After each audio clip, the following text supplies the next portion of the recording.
1시간이 됐는데, 이거 정광 목사님의 말씀표, 지난주에 그 방주의 비밀 그거하고 이어지는 그 축도의 능력을 하셨어요. 축도의 능력.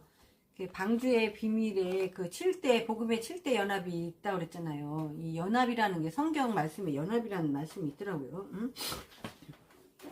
연합하라, 뭐, 연합을 이루라, 뭐, 이렇게 연합이라는 말씀이 있던데, 그 방주의 7대 연합, 복음의 7대 연합이 이제 탄생, 고난, 죽음, 부활, 승천, 재림, 왕국, 이렇게 복음의 7대 연합이 있는데, 우리가 통상 승천까지는 많이 알잖아요. 탄생, 고난, 죽음, 부활, 승천까지는 아는데, 재림과 왕국은 사실 교회에서도 잘 얘기를 안 하는 부분들이 있죠. 이렇게 드러내놓고는 잘 안 해요. 흔히 하는 게, 이제 십자가의 죽음, 부활, 여기까지는 많이 하는데, 이 승천까지도 하죠. 승천까지도 하는데, 이 재림 부분은 제가 여태까지 이렇게 뭐 예배 시간에 이렇게 들어본 거는 거의 없었던 것 같아요. 정강 목사님 말고는.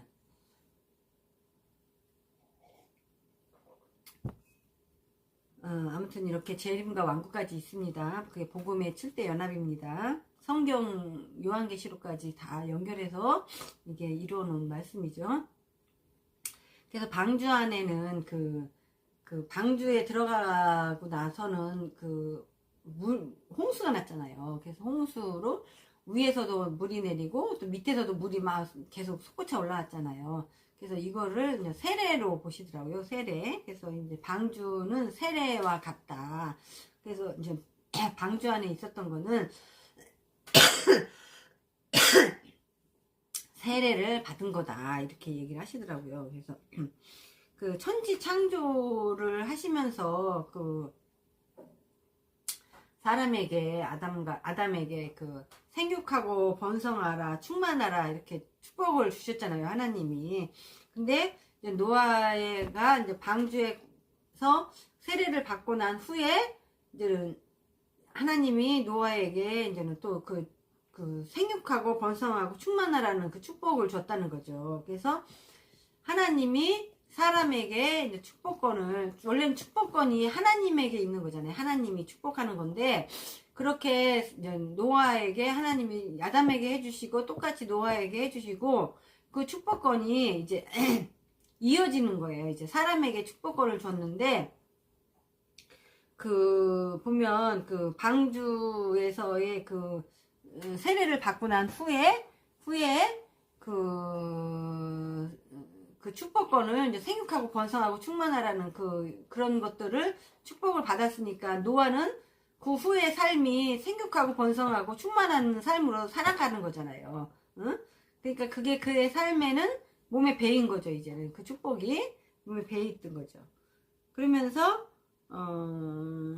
그런 축복권을 유지하고 살았던 거죠. 그렇게 삶이 이어간 거죠. 그래서 이제 그게 노아의 그 세 아들이 있잖아요. 응? 셈, 함, 야벳이 있는데 셈은 아시아 쪽으로 이어갔고, 함은 아프리카 쪽으로 이어갔고, 야벳은 유럽 쪽으로 이어갔는데, 그래서 이제 셈의 그 말씀에서 셈을 노아가 이제 축복을 하잖아요. 그래서 셈이 후손들이 보면 어떤 셈의 후손을 통하여서 예수님이 탄생까지 이어졌다는 거죠. 그래가지고 이 아시아 쪽으로 모든 문명들이 종교 이런 문명들이 발달했다는 거예요. 응? 셈에게 준 그 노아의 축복권이 흐르기 때문에. 그리고 함은 아버지가 하체를 벗은 것을 보고 그거를 함이 입방아를 쪘나 봐요. 그래 놓으니까 그거를 노아가 알은 거지. 알아서 함은 저 아프리카 그쪽인데 거기 저주를 폈다는 거죠. 저주를 섬기라는 거로. 그리고 야벳은 이제 유럽으로 했는데 그 유럽에 그런 어떤 물질 문명까지 그런 어떤 축복권이 약간 있었던 거죠. 야벳도. 근데 이제는 함은 이제 저주를 받은 거죠. 저주를 받은 거지. 이런 부분들을 이제 노아의 축복권으로 이어지게끔 자녀에게서 이어지게끔 한 거죠. 했는데 이게 이제는 축복권을 줄 때 노아의 상태를 보는 거죠. 이제 노아의 상태를. 노아가 셈과 함과 야벳의 세 아들에게 있는데 아무리 부모가 자녀에게 미움을 갖는다 하더라도 뭐 저주까지는 안 하잖아요. 사실 축복은 못 하더라도 저주까지는 안 하는데 이 노아가 함에게 저주를 했잖아요. 저주를. 그거는 노아의 어떤 상태였느냐. 그거는 노아의 어떤 인간적인 상태보다는 성령의 상태였다는 거죠. 성령의 상태였기 때문에 성령을 거슬 수가 없는 상태에서 함에게 저주를 폈다는 거죠. 응? 그런 걸 보면 어떻게 보면 성령의 능력이 우리의 인간의 삶에 관여할 때에는 우리의 삶의 부분에서 더 능가하는 거죠. 우리의 삶의 능력에서 우리의 인간적인 우리의 능력을 능가하는 거죠. 성령의 그 능력이. 그런 것 같아요. 그래서 기름 부음을 받아야 된다는 거죠. 우리가. 그래야 그 축복권이 있다는 거죠. 그래서 그 야곱이 요셉이 그 총리로 있었을 때 야곱은 요셉이 죽은 줄 알았었는데 요셉이 두 아들을 낳았잖아요. 그리고 두 아들을 야곱이 거의 이제 죽으려고 할 때 야곱에게서 그 축복권을 이제는 받으려고 이제 기도를 받으려고 하는 거지. 그래서 데리고 갔는데 큰 아들은 오른쪽에다 세워놓고 작은 아들은 왼쪽에다 세워놨어.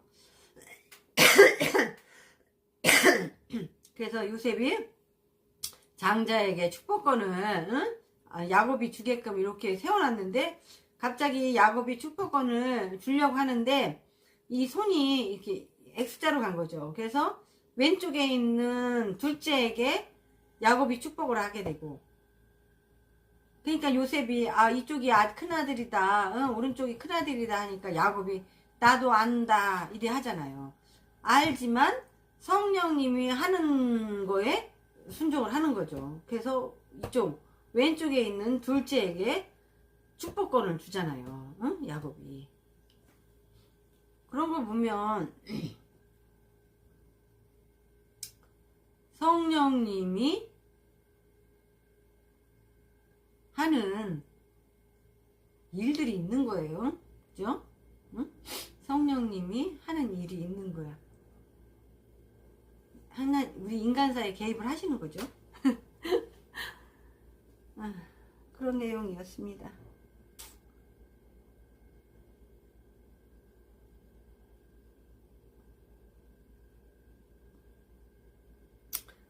그래서 이제 예수님이 이 땅에 인간의 몸을 입고 오셨잖아요. 그래서 그 인간의 몸을 입고 오신 그 예수님 그 자체가 성령으로 잉태하신 거잖아요. 예수님이. 응? 그런 것들이 기적인 거죠. 기적. 응? 응? 하나님이 성령님을 통해서 기적을 행하신 거죠. 인간사에 개입을 하시면서 기적을 행하신 거죠.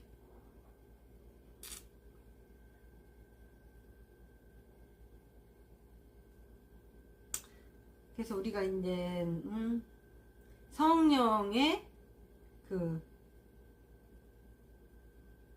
능력을 입고 우리가 기도할 때에 아까처럼 산이 들러 뭐 이쪽으로 갈 수 있는 그런 능력이 임해지는 거죠. 그 축도의 그 능력이 우리가 성령을 통하여서 우리를 통해서 그게 이어가는 거죠. 행해지는 거죠. 그래서 우리가 능력자들, 기도의 능력, 신유의 능력, 이런 능력들이 우리가 하는 게 아니라 우리를 통해서 성령님이 하시는 거죠.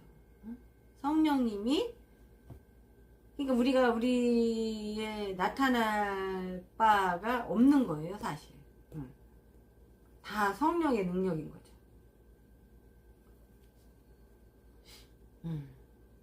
그러네요. 전하고 나서 운이 그러네요. 뭐 대충 그런 얘기였어요. 얘기여서 그래서 우리가 성령의 기름 부음을 받고 우리가 성령의 사람으로 살아갈 때 우리를 통해서 그 능력이 나가는 거죠. 능력이 되는 거죠. 능력의 삶이 되는 거죠. 잘 전했는지 모르겠습니다. 대충 이런 말씀이셨어요. 지금 광화문에서 정광훈 목사님이 이제 구치소에 계시니까 광화문에 또 이제는 역할의 중심이 약간 조금 이동이 되잖아요. 중심의 이동이. 그 중심의 이동이 약간 있을 때에 조금 뭐 기류가 이렇게 흐르면 약간 흔들리잖아요. 응? 비행기도 기류를 탈 때 약간 흔들리듯이 흔들리는데 우리가 그 흔들림을 너무 강하게 인식할 필요는 없는 것 같아요. 우리가 비행기를 탈 때 기류가 막 흔들릴 때 우리가 막 그걸 강하게 인식해버리면 우왕좌왕 내버리면 뭐 비행기 아니고 뭐가 되겠습니까? 우리는 그냥 비행기 안에서 그냥 가만히 내 자리를 지키고 내 자리에서 그 기류가 흔들릴 때 가만히 약간 진동만 느끼면 되는 거잖아요. 응? 우왕좌왕 할 것도 없고 마찬가지로 이 광화문에서 중심 이동이 약간 지금 이제는 어떻게든 또 목사님은 구치소에 계시니까 이제는 뭐 메시지로 서신으로 주는 것은 있는데 실질적으로 뭐 어떻게 부분 판단되어지는 부분들이 수시로 생길 수가 있잖아요. 그런 어떤 기류의 현상들이 있는데 거기에 우리가 크게 저 같은 경우는 크게 뭐 반응할 필요는 없다고 생각이 들어요. 예. 내가 하던 대로 아직은 비행기 안에서 내가 내릴 수 있는 상황은 아니니까 응? 비행기 안에 내 좌석에서 그냥 그 기류를 약간 타고 그냥 느껴보면 되는 거죠. 느끼면 되는 거지. 아, 이런 기류가 있구나. 아, 이렇게 흔들리는구나. 그렇게 내가 뭐 그것도 뭐 어떻게 보면 묘미라고 할 수 있죠. 기류의 묘미. 그 묘미를 약간 느끼면서 내가 즐기면 되는 거 아니겠어요? 응? 즐겨보면 되는 거죠. 뭐 지금 강화문에 뭐 전환길도 오고 뭐 김현태 단장도 오고 뭐 다음 주에는 뭐 소년부 심화부 뭐 이런 식으로 뭐 확장이 되는 것 같은데 그런 기류가 약간 흔들림이 있겠죠. 기류를 타겠죠. 하지만 그 기류를 우리가 그냥 즐기면 되는 거 아니겠습니까? 그 기류를 우리가 앉아있는 자리에서 거기에 대해서 뭐 우리가 소리를 지를 필요도 없고 우왕좌왕 할 필요도 없고 그런 생각이 듭니다. 예. 그렇다고 해서 뭐 그 기류에 우리가 어떻게 반응하겠어요? 그 기류가 타는 건데 자연스러운 건데 자연현상이고 어찌 보면 자연현상이죠. 자연현상. 자연현상에 우리가 뭐 크게 반응할 필요는 없다는 생각이 듭니다. 네. 그 기류는 끝나잖아요. 좀 금방 끝나잖아요. 비행기를 타보면 금방 끝나요. 그게 금방 끝나는 거에 우리가 뭐 크게 에너지를 쓸 필요가 뭐가 있습니까? 우리 에너지를 축적해서 우리가 써야 할 때 써야죠. 아무튼 모든 수고하고 애쓰시는 분들이 많이 있는데 우리가 그런 부분들을 우리가 격려하고 같이 뭐 힘을 모아주는 일에 우리가 더 뭐 에너지를 써야 되는 거 아닌가라는 생각이 듭니다. 뭐 그런다 해서 뭐 지금 현 상황에서 크게 변할 것도 없고 달라질 것도 없고 뭐 시간은 흘러가고 또 봄은 오고 여름은 오고 중요한 거는 뭐 다음 지방선거인데 전략적인 부분이 필요한 것 같은데 어떤 전략이 나올지 그런 부분들을 조금 지켜봐야 될 것 같아요. 지금 중요한 거는 포인트는 지금 자유통일당이 그 정강 목사님한테 갚아야 할 돈이 지금 꽤 있나 보더라고요. 그거를 갚아야 실질적으로 정강 목사님이 더 그런 부분들이 좋게 풀어지는 상황이 되는 것 같더라고요. 그래서 그런 부분을 더 우리가 봐야 되는 거 아닌가. 응? 쓸데없는 다른 부분들을 우왕좌왕 볼 것이 아니라, 응? 그런 생각이 듭니다. 빨리 그 부분이 해결이 돼야 목사님도 한시름 나아지는 건데, 이게 참 끝이 없어요. 보면 이런 일들이. 응? 아휴.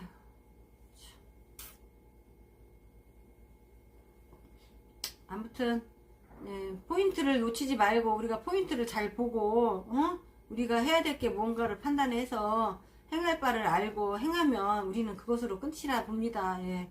그렇게 보고 저도 나름대로 뭐 협력해야 되겠죠. 협력하는 부분에 있어서는.